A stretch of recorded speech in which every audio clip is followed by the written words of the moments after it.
आप लोगों ने देखा होगा कि पत्नियां हमेशा थाने में जाती हैं तो एक शिकायत तैयार करती हैं पति के खिलाफ, उसके परिवार वालों के खिलाफ।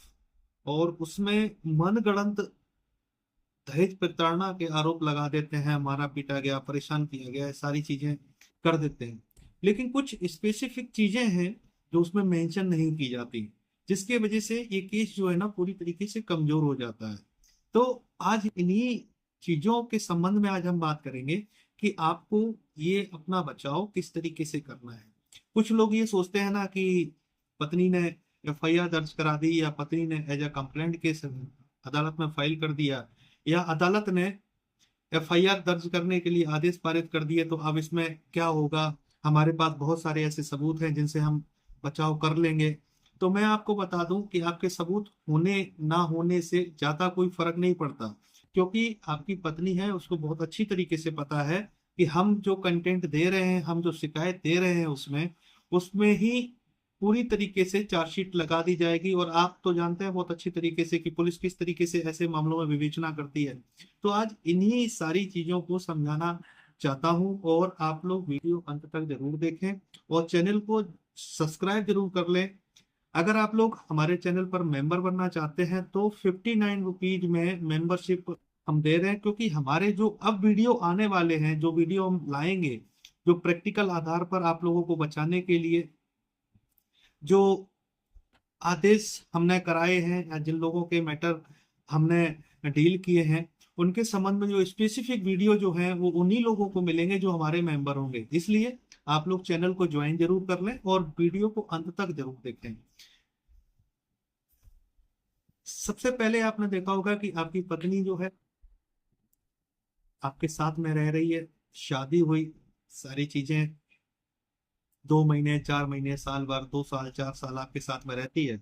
और अचानक उसको याद आता है कि हमें मारा गया, हमें परेशान किया गया, भूखा प्यासा रखा गया, हमसे अतिरिक्त दहेज की मांग की जा रही।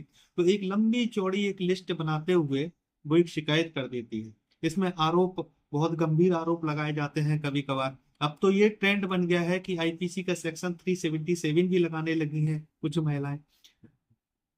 आईपीसी का सेक्शन 307 भी लगाने लगी हैं कि मामले की गंभीरता को बढ़ाया जाए, ससुराल वाले जो हैं वो परेशान किए जाएं और ज्यादा से ज्यादा इनको ब्लैकमेल किया जाए। तो ऐसी सारी चीजों से बचना है। तो सबसे पहले आपको देखना है, कुछ इंपॉर्टेंट पॉइंट हम आपको बता रहे हैं जो नोट करने लायक है। आपकी पत्नी ने अगर आपके खिलाफ में, आपके परिवार वालों के खिलाफ में कोई शिकायत अगर थाने में दी है, तो थाने की जिम्मेदारी बन जाती है कि उसको परिवार परामर्श केंद्र भेजे तो भेजे, लेकिन पुलिस अपने स्तर से उन आरोपों की री इन्वेस्टिगेशन जरूर करे।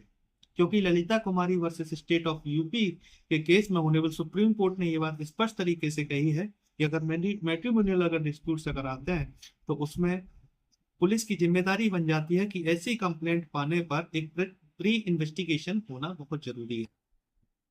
लेकिन क्या होता है कि पुलिस किसी भी तरीके से प्री इन्वेस्टिगेशन नहीं करती है, बस समझौते के नाम पे एक मीडिएशन करा देती है जिसमें 1 डेट, 2 डेट, 3 डेट, लेकिन जो आरोप लगाए गए हैं उनकी सत्ता की जांच नहीं की जाती है।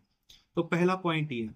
दूसरा, ये आपकी पत्नी ने दिखाया कि जैसे 2021 में उसकी शादी हुई और 2025 में आके या 2026 में आके वो आपके खिलाफ में थाने में कंप्लेंट देने जा रही है।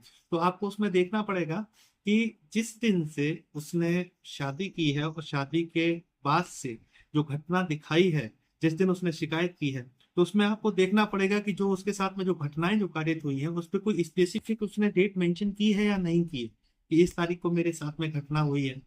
ऐसी कोई डेट वो मेंशन नहीं करती।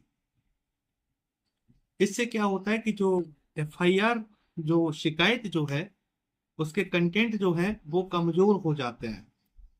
आपकी पत्नी का जो पक्ष है वो थोड़ा कमजोर हो जाता है और ये ऊपरी अदालत में क्वैशिंग कराने के लिए मजदूर मजबूर आधार भी बन सकता है। तो दूसरी बात कि 2021 में शादी हुई और 2026 में या 25 में आपके खिलाफ में कंप्लेंट दी जा रही है। पत्नी ये कहती है कि मुझे भूखा प्यासा रखा गया, मारा पीटा गया, हमेशा मुझे प्रताड़ित किया गया।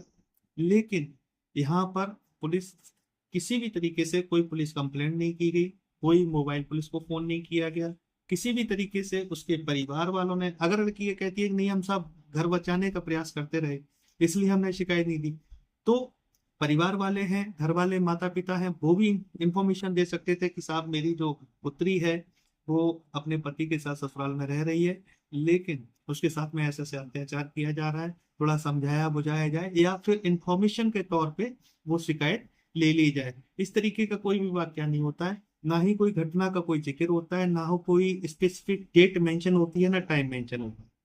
दूसरा पॉइंट। तीसरा ये है कि आपके खिलाफ में जब शिकायत दी जाती है तो एक बढ़ा चढ़ा कर एक दहेज की दिखा दी जाती है, इतने तोला सोना, इतना चांदी, फलाना जेवर, पैसा, खर्चा वर्चा, ये सारी चीजें, सारे खर्चे जोड़ दिए जाते हैं उसमें, लेकिन उन खर्चों का कोई भी बिल वाउचर वगैरह नहीं होता, ना ही कोई इनकम असेट्स होते हैं।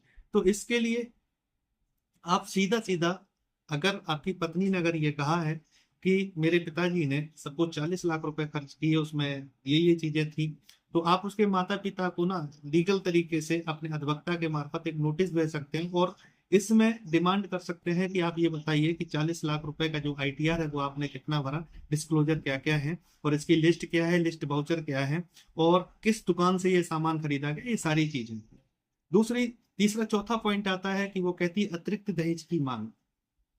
तो मैंने अपने पिछले वीडियो में बताया था कि the maintenance of groom and bride act डोरी प्रोविजन 1985 की धारा 2 ये कहती है कि जब शादी होगी तो शादी में दोनों पक्षों से जो लिया दिया जाएगा या जो रिश्तेदार जो गिफ्ट देंगे उसकी एक लिस्ट तैयार होगी, लेकिन ये लिस्ट कोई मेंटेन नहीं करता। जब ये लिस्ट मेंटेन नहीं करता तो दहेज का कोई क्वेश्चन पैदा ही नहीं होता, इसलिए अतिरिक्त दहेज की मांग का कोई सवाल पैदा नहीं होता और अतिरिक्त दहेज की मांग जस्टिफाई होती ही नहीं है। यहाँ पे क्या होगा कि जो आपका पक्ष जो है वो पूरी तरीके से मजबूत हो जाता है।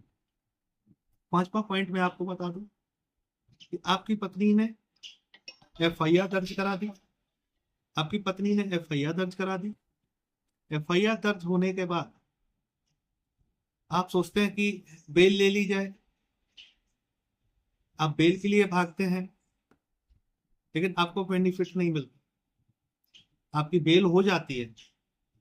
आपको पता है कि Arvind Kumar versus state of Bihar के केस में ऑनरेबल सुप्रीम कोर्ट ने 498 आईपीसी के तहत में गिरफ्तारी बंद कर दी, इसी वजह से क्योंकि सुप्रीम कोर्ट ने अपने एक आदेश में कहा है कि 498 जो है वो लीगल टेररिज्म है। ये जो पॉइंट मैंने बताए हैं, इन पॉइंटों के आधार पर आप आराम से उस एफआईआर को क्वैशिंग कराने के लिए ऊपरी अदालत में यानी ऑनरेबल हाई कोर्ट में आप अपनी याचिका फाइल कर सकते हैं। लेकिन ये याचिका जो फाइल होनी चाहिए वो पति के फेवर में नहीं होनी चाहिए, पति के रिश्तेदारों की तरफ से होनी चाहिए। बाकी मेरा वीडियो कैसा लगा आप लोगों ने बताया।